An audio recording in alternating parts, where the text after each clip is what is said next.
The X Zone Radio Show with Rob McConnell is largely an opinion talk show. All opinions, comments, or statements of fact expressed by Rob McConnell's guests are strictly their own and are not to be construed as those of the X Zone Radio Show or endorsed in any manner by Rob McConnell, Relmar McConnell Media Company, the X Zone Broadcast Network, its affiliated networks, stations, employees, or advertisers.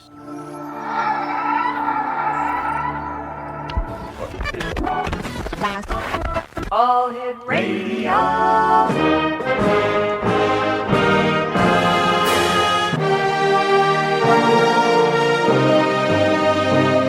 Welcome to the X Zone, a place where fact is fiction and fiction is reality.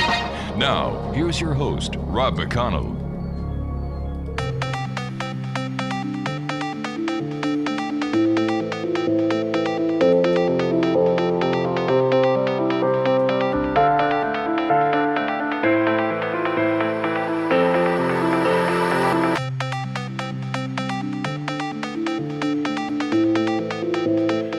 And welcome all to the X Zone. I am Rob McConnell. We're coming to you from our broadcast center in Hamilton, Ontario, Canada.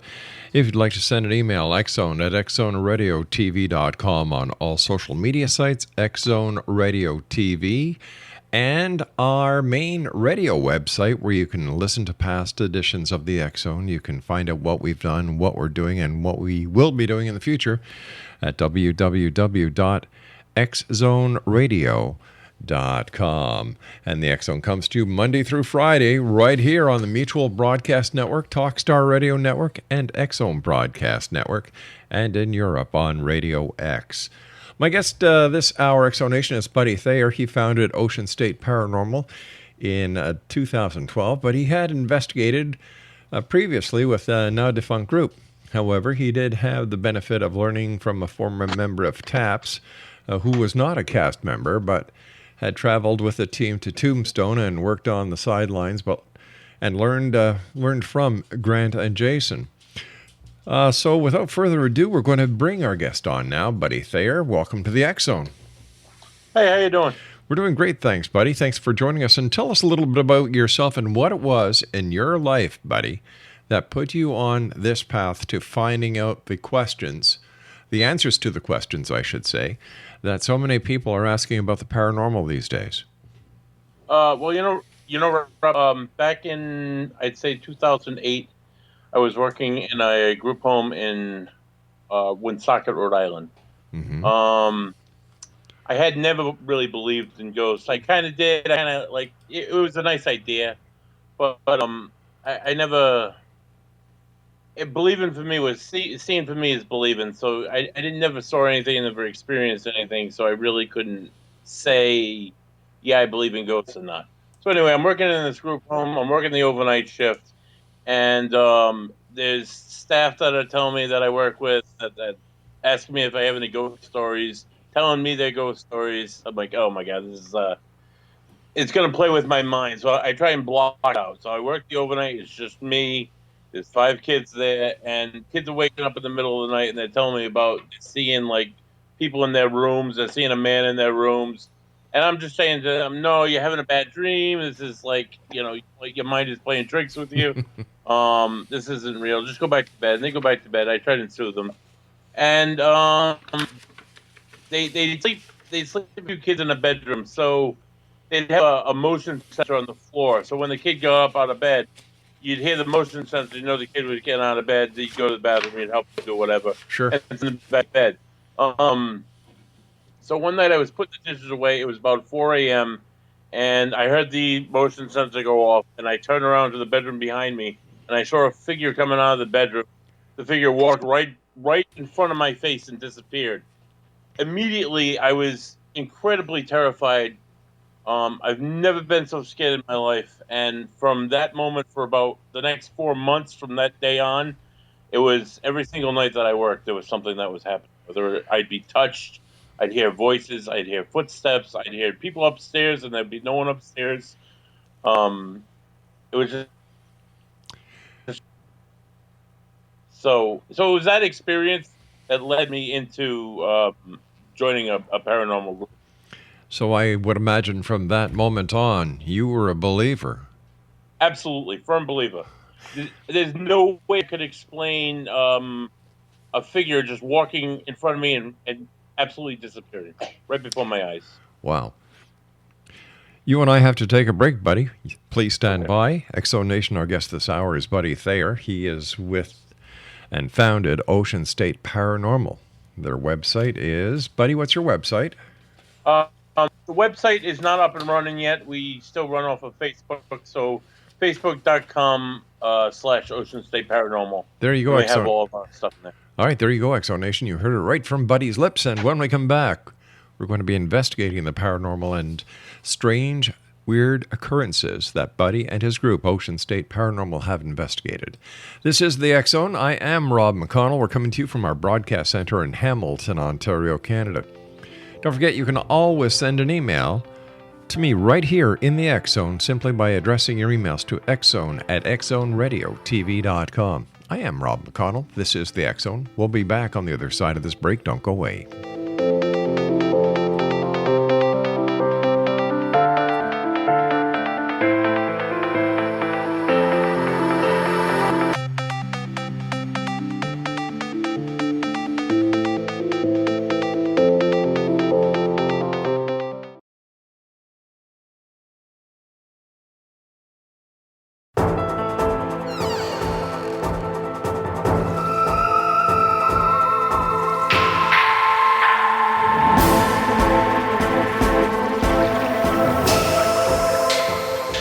Welcome back, everyone. Buddy Thayer is our special guest. Buddy is the founder of Ocean State Paranormal in Rhode Island.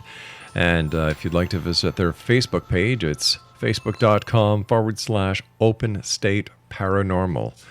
Buddy, do you believe in demonic entities as well as spirits, ghosts, and you know, the regular run-of-the-mill paranormal stuff? You know, we had a case of the third of that. I believe that there's something definitely negative. I can't, I won't label it demonic or anything like that. That's more of a religious connotation, but definitely. We had a case going back. This is about 2013. She was referred to us at a paranormal conference that we were at, and it was a woman. She was about in her 30s. She was Dominican. She lived in Providence. Her mother lived with her. Her mother was about 56, 57. And then they had their niece living with them, who was about, I'd say she was 8, 9 months old. Okay? Yeah. So the woman was had experiences of, like, seeing people in her house, seeing faces in the window, seeing faces in the mirror, feeling something touch her at night, something touch her sex at night. So we went in there and we did the full investigation, and we did the history beforehand, of course. And we had certain EVPs, like, for example, "Get the F out," or "This is my house," several times. So I thought that was kind of odd. So we had a medium come in with us. We actually had 2 mediums come in with us. And the first time they did the first floor of the house, and they experienced a few human entities, say. And it was that of an older man and his 2 daughters, and how they lived there all their lives. And I did the history, so it made sense to what they were talking about. So they crossed them over, apparently, and that was all. And then we left the woman, and she had said nothing bad had been happening, and every day we talked to her, and she reported nothing paranormal. And then it was 5 days later, and she was like, "Oh my God, it started again, and it started up even worse." And it's coming after, like, it's the baby's crying at night, and my mother's starting to, like, the mother didn't believe in anything at all. She was very religious, but then stuff started happening and couldn't explain. So we came back in with the medium, and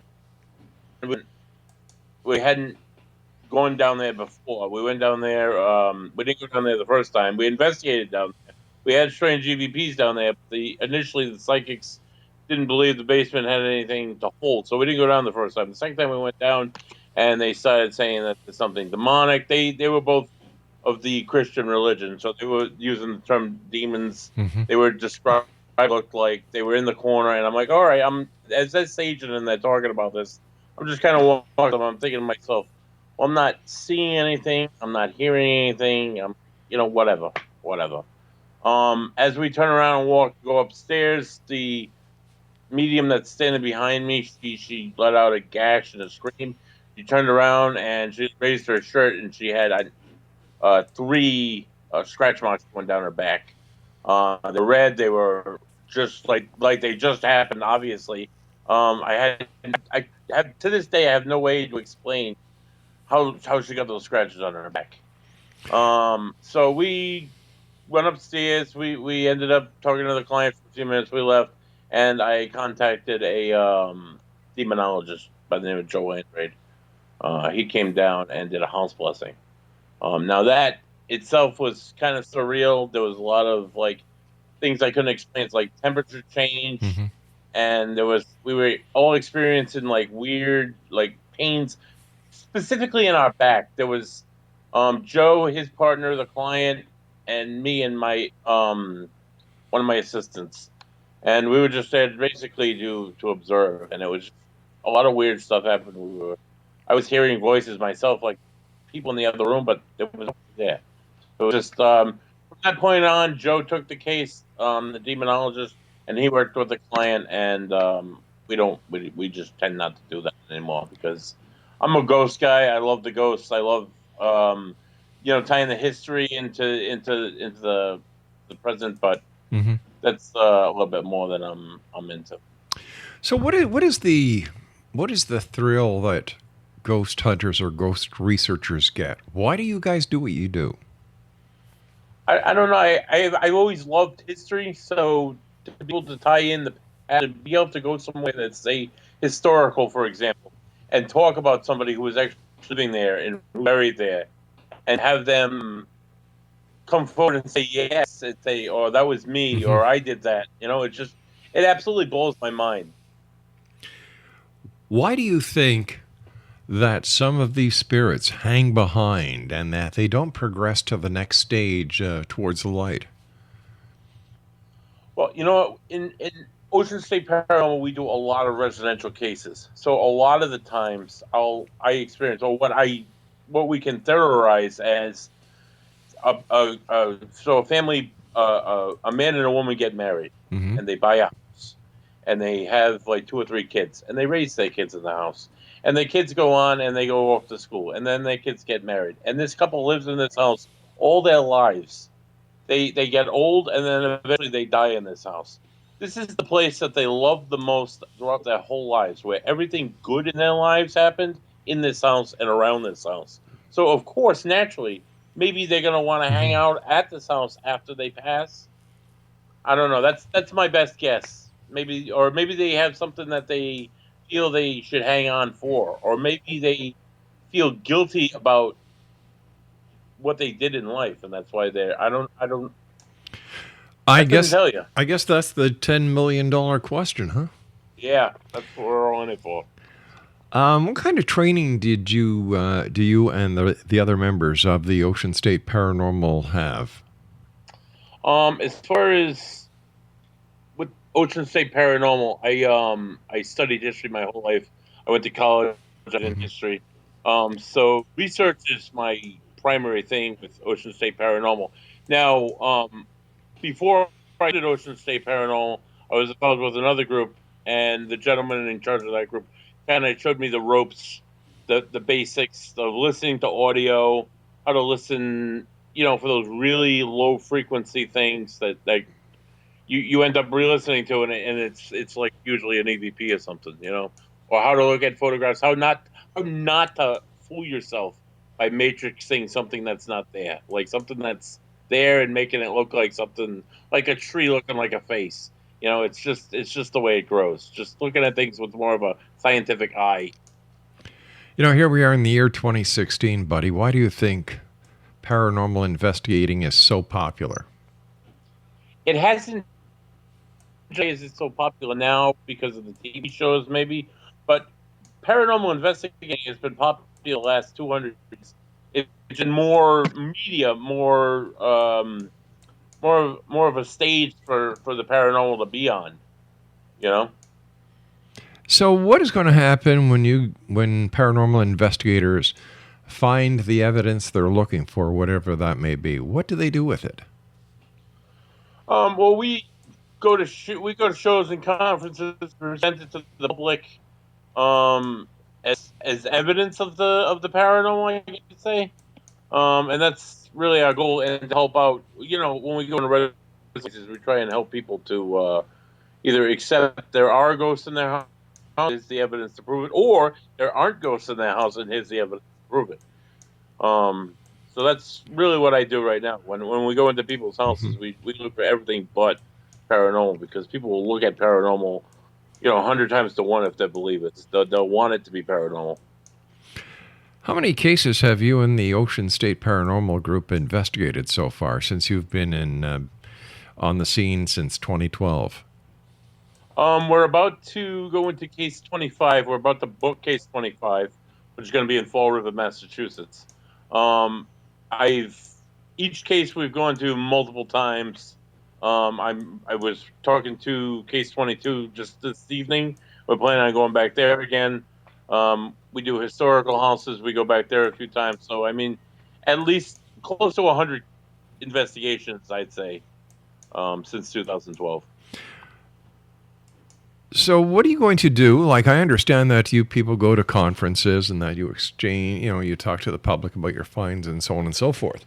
But once you've established that it's real, what more can you do, and why do you keep doing it? Well, okay, so 2 falls ago, we started at libraries around Rhode Island. We go to libraries to give presentations. We present evidence. Right now, that's all I'm really interested in. I don't know if I can... I guess I could write a book someday, but I don't feel like I've had enough experience yet. I feel there's people out there who are writing books now out of Rhode Island who have been doing this for like 40 years. So I feel that I'm not there yet. Mm-hmm. I'd like to experience a little bit more before I make some theories and conjectures about this field. What kind of equipment do you use? The best equipment for the paranormal investigator is the investigator themselves. You go into a place, you sit there, you're quiet, you're listening, you're listening for the sounds outside the house, outside the site. Your smells, you're getting used to like how the house creaks or how the building creaks when you're in, during traffic coming by or whatnot, or people walking up a hallway, actual people walking up a hallway. So yourself, the paranormal investigator themselves, is the best tool.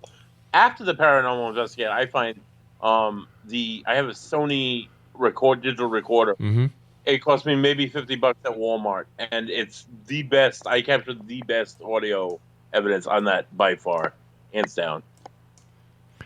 All right, you and I have to take our news break at the bottom of the hour. Buddy, stand by. Exo Nation, Buddy Thayer is our guest this hour. He's with Ocean State Paranormal in Rhode Island. In fact, Buddy is the founder and the historian for the group. You can find more about Buddy and Ocean State Paranormal on their Facebook page at, facebook.com/Open State Paranormal. Ocean State Paranormal. What did I say? Open State. I thought you said Open State, but it's Ocean State. Ocean State Paranormal. And Buddy and I will be back on the other side of this break as we continue here in the X Zone from our broadcast center in Hamilton, Ontario, Canada. The X Zone, Monday through Friday, is a place where people dare to believe and dare to be heard. It's a place where fact is fiction and fiction is reality. And once again, we return on the other side with Buddy Thayer from the Ocean State Paranormal Group. Don't go away, Exo Nation.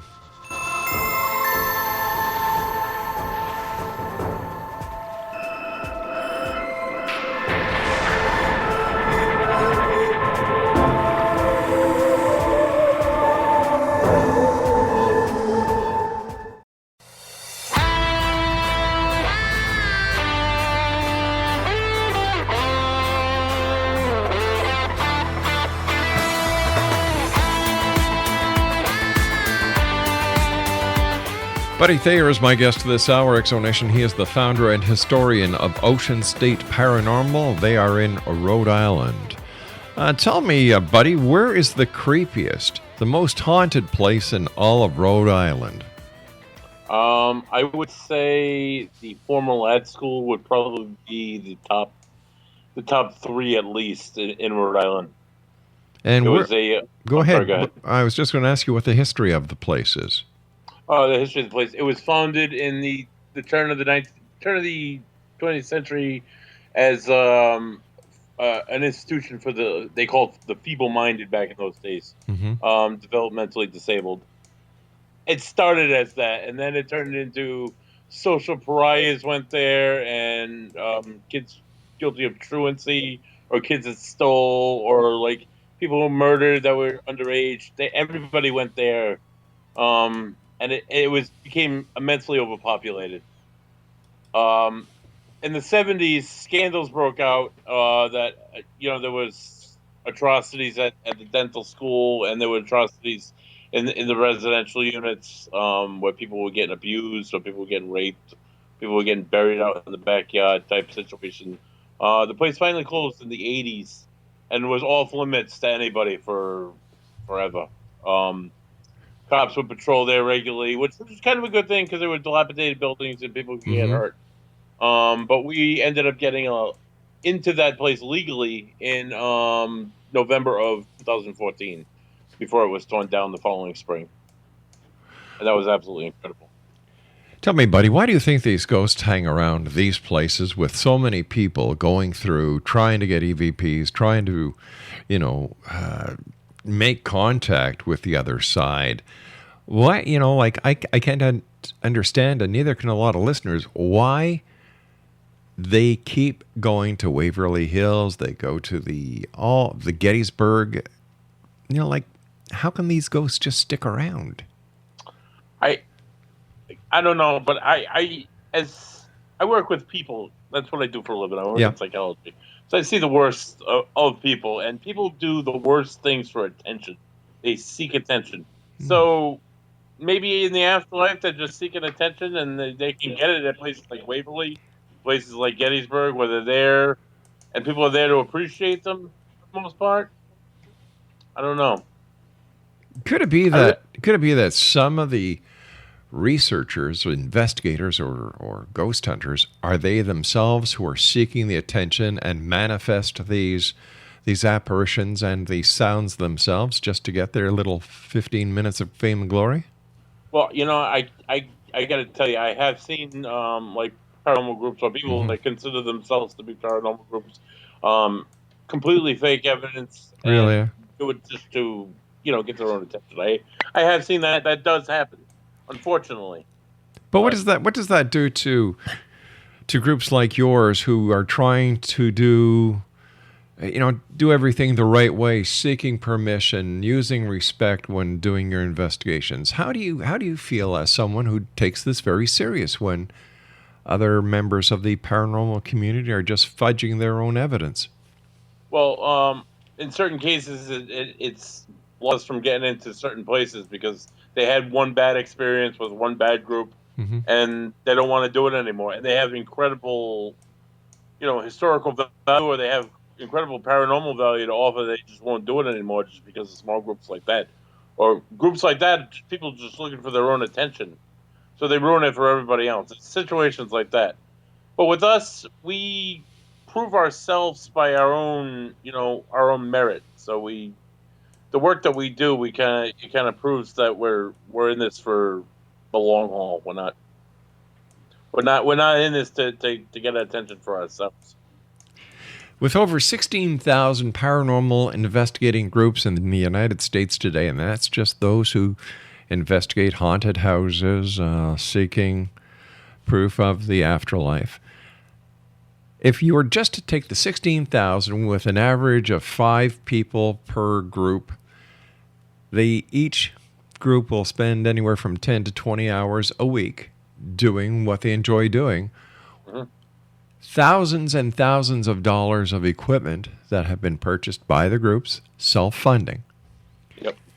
over the past, let's say, 5 years, and yet no one has come up with the smoking gun. How come?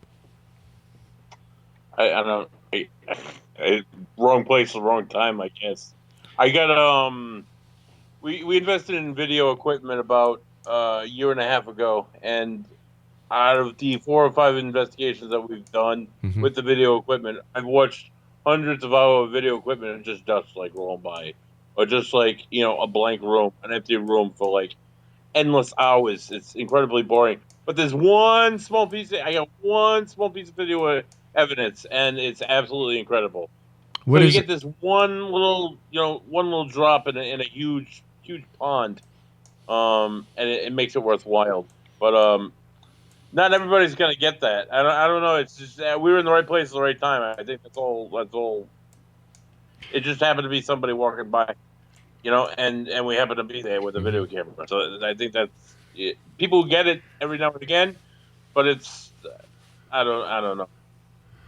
Okay, so do you take your video footage that you feel that you've caught something on and bring it to an expert for an analysis, or do you just say this is the evidence that we've been seeking? I have one piece.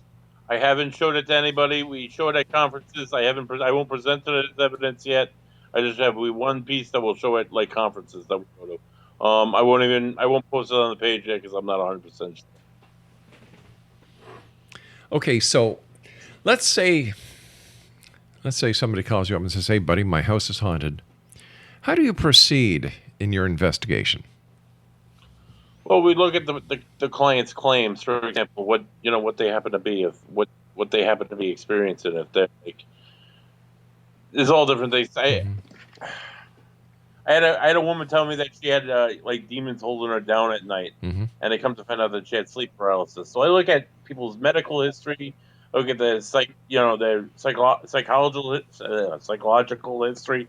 If they're on any certain kind of medications first, I'm looking at all the obvious answers, the obvious possibilities, or the rational possibilities before I'm even looking at ghosts. Once those are out of the way and none of those can be answered logically at all, I'll start looking into the history of the location, the history of the people that are living there, if they're, if they happen to have a record or if they have any personal problems that have been like in the media or whatnot. I'll look at the history of the home, the history of the property, the people who used to live there, any facts about them that I can put into a question form. We go to the house, we look at the claims, we look at any rational possibilities on site while we're there. We can figure it out. If not, we'll turn the lights off at night. We'll go around with the equipment, only because the equipment, a lot of it has lights on it, and you can see the best when the lights are off. So we do it with the lights off. If we happen to get like, unexpected like K2 hits, for example, are gonna go off if they're around certain electronic applications, like a refrigerator or a microwave or a fuse box or anything like that. They're gonna go off. But if there's nothing that around, or if there's no wiring around that would cause a K2 to go off to show a level of EMF, we're gonna ask particular trigger questions. Hopefully trigger a response. What kind of questions would you ask? Okay, for example, my second case, the person who built the house, he was a captain in the Civil War. He was captain of the 1st Rhode Island Cavalry Division. So me and the woman I was with, we talked about things that, for example, that a cavalry officer would carry into battle. A flintlock, a cavalry sword. He rode a horse. We were talking back and forth like that. There was an old man's voice that said, "I did that," and it was just me and this woman. So I had no explanation. We had this clear as day voice. You would think the man was in the room with us. So apparently, I triggered some kind of response by talking about what he did in the Civil War. And did you get that on tape? Absolutely, that's available on our site. Okay. Do you do your investigations just at night or during the day as well? We have them during the day as well. I I've had mixed success. It doesn't. I don't think it really matters daytime and nighttime. I don't think it really matters like 1 o'clock in the morning to 3 o'clock in the morning. Like some people do it like late, early hours of the morning. I don't think it matters. So when you go out, do the investigation, you gather all the evidence, you bring it back, you review the evidence, and then do a final report, meet with the client, and discuss your findings? Yeah, we review amongst the whole group, and if we don't all agree on what we think it is, it's all similar or the same. We won't even present it to the client. If it's just a noise or a knock or a tap, we're not going to present it to the client. We're not going to give them any like false hopes or anything. If it's going to be paranormal, it's going to be definitely like, here you go. There's no other explanation we have for it.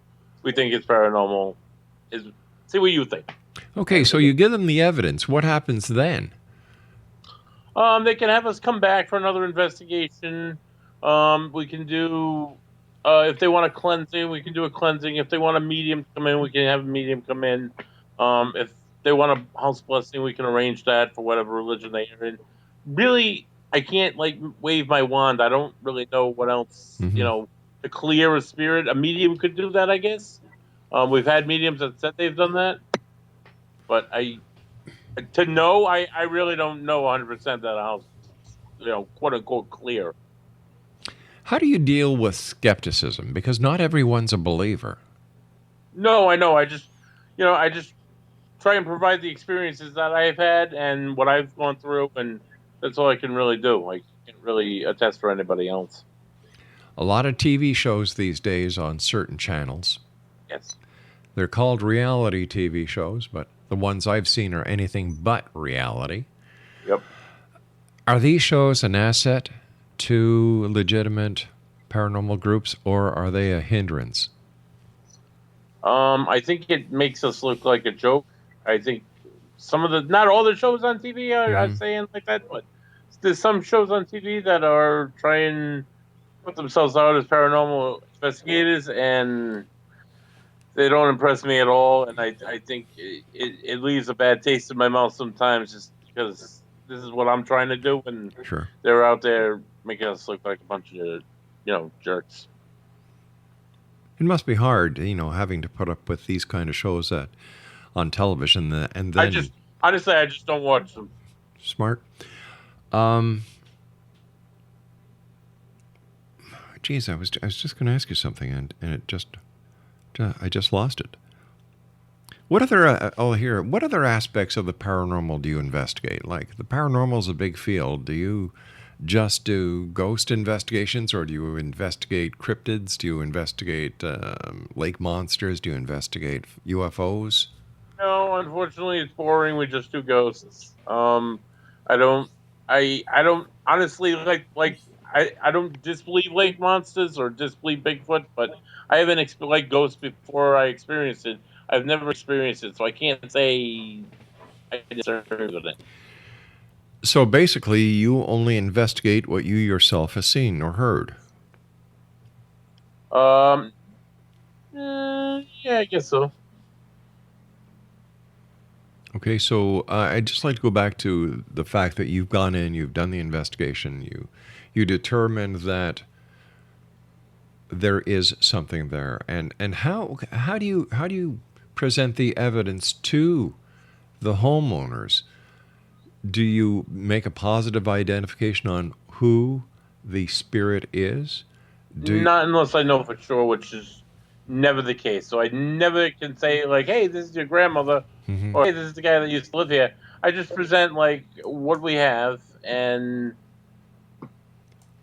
they can take it from there.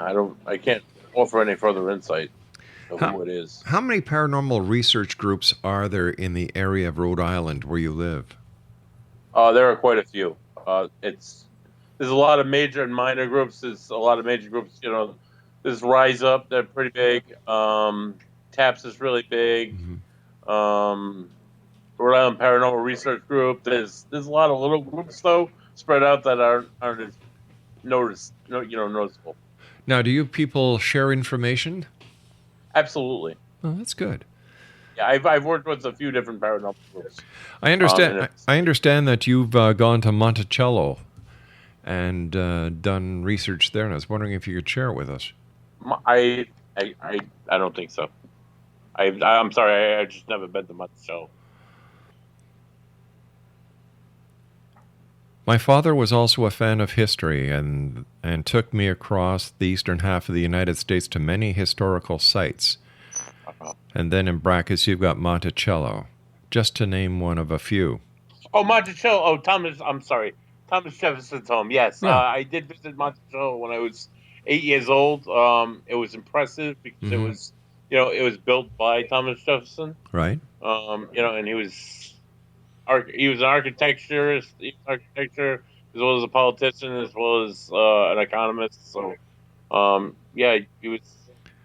I saw a lot of cool historical spots throughout the country. And amongst other things, he was the first Secretary of State for the United States. Mm-hmm. Yeah, he had a wonderful career.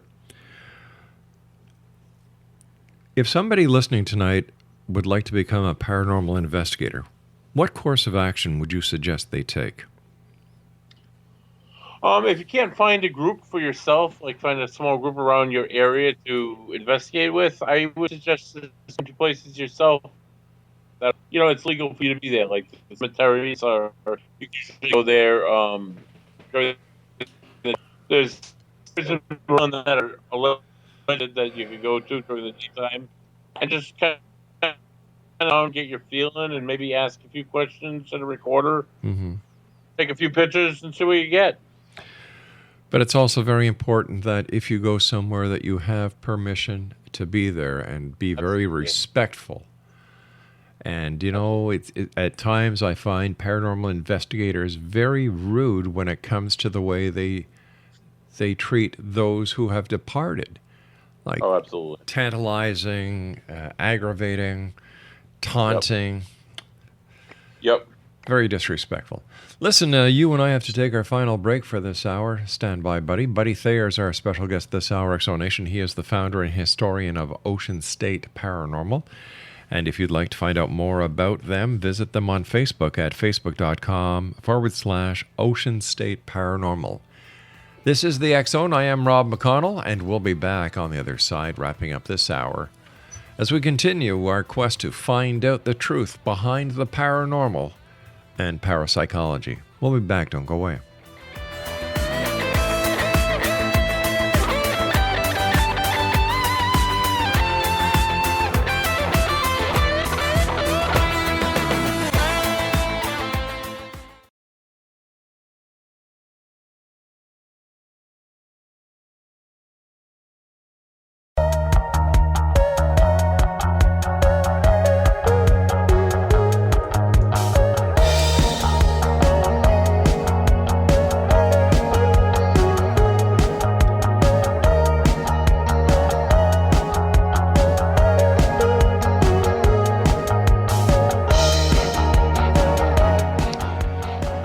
Buddy Thayer is our guest this hour, Exonation. He's the founder and historian of Ocean State Paranormal.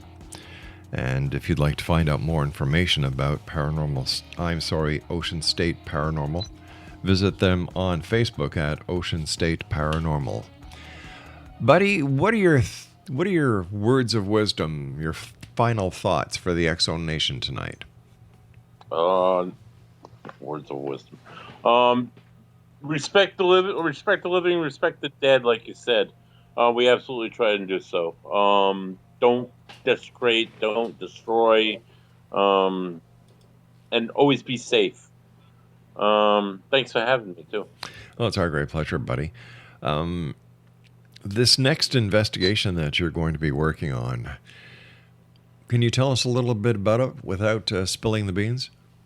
Yes, it's a colonial home in Fall River, Massachusetts. It's dated pre-Revolutionary War, so it's dated about 1730. I think it was built, and the original owner owned what's now currently half of about Fall River, half about the city of Fall River. And he donated his land to the cause to help fund the cause against the British.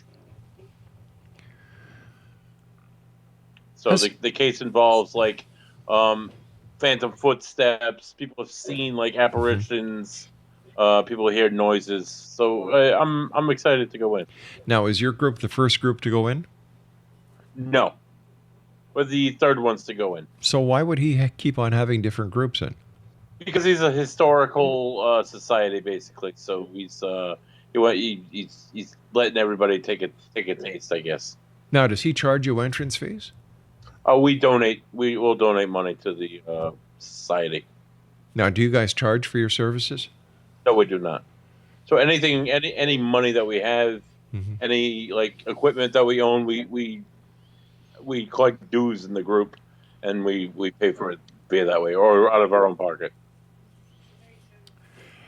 Are there any paranormal courses that you would recommend? What's that? Paranormal courses? Mm-hmm. I would definitely recommend anybody to take some science courses before you do this. I was always a history guy, so a lot of this was when I first started. It was like it was like Greek to me because I was never a science guy. I would definitely take some science courses. So and maybe take some courses in psychology.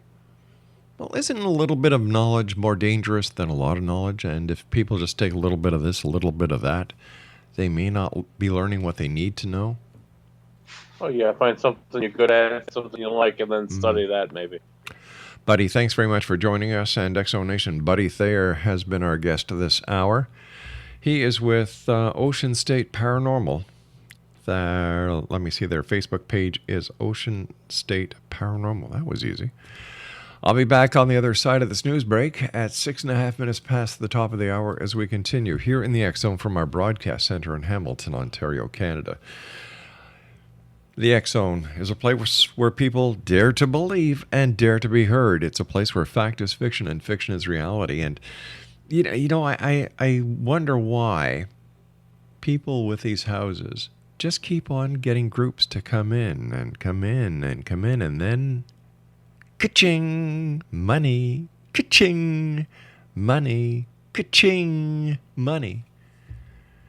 If they were so interested in the historical value of it, number one, you would think that they would get all the information from the first group that went in.